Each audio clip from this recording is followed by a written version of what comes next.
Assalamualaikum warahmatullahi wabarakatuh. Halo sobat setia Fakta Kehidupan. Tidak lupa kami sampaikan salam sehat, salam sejahtera. Semoga tercurah segala bentuk kebaikan dan juga kita semua dalam lindungannya.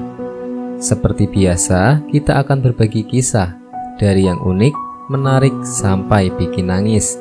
Mari kita simak kisahnya.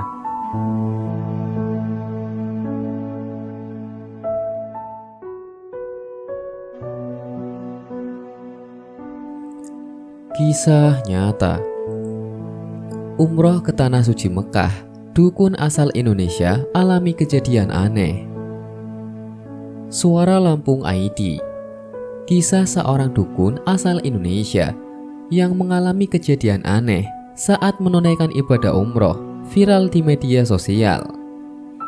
Kisah dukun asal Indonesia yang menunaikan ibadah umroh ini diceritakan oleh Muhammad Sofi Awe lewat akun YouTube-nya.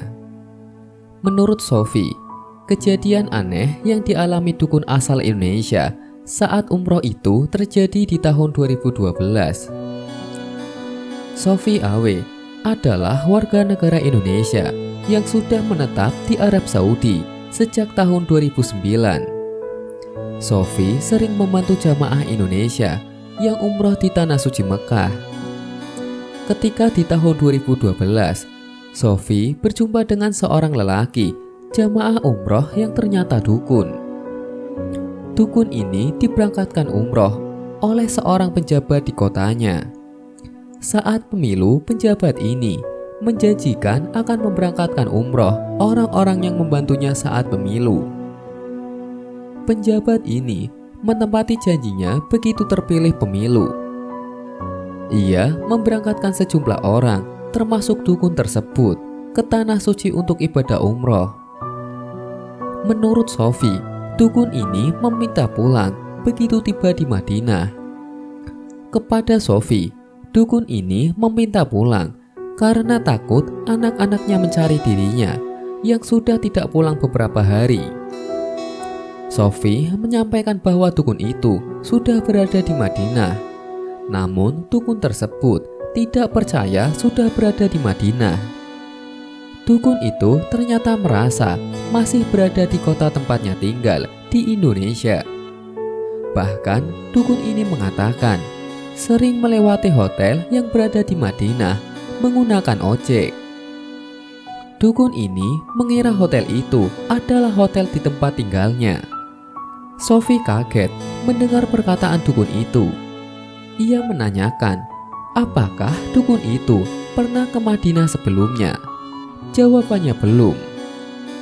Tapi orangnya ngotot, tak percaya berada di Madinah.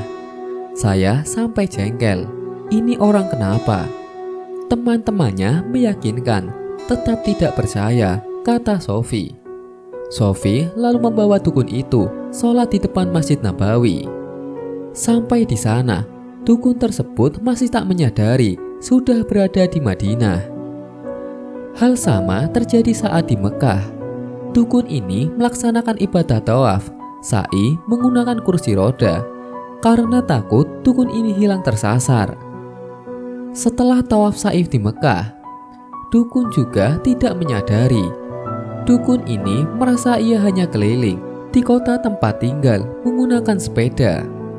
Sofi lalu mengajak dukun ini sholat asar di Masjidil Haram di depan Ka'bah. Di depan Ka'bah saya menasihatin, Bapak mulai saat ini Bapak berhenti bertobat.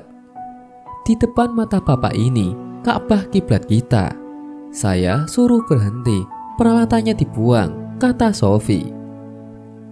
Mendengar perkataan Sofi, dukun ini marah. Ia tak bersedia membuang peralatan dukunnya karena mengaku menggunakan Al-Quran. Saat makan malam bersama jamaah lain, Sofi mengatakan ke jamaah lain sudah membawa dukun itu sholat di depan Ka'bah. Ditanya sama temannya, gimana sudah melihat Ka'bah kan? Melihat Ka'bah di mana?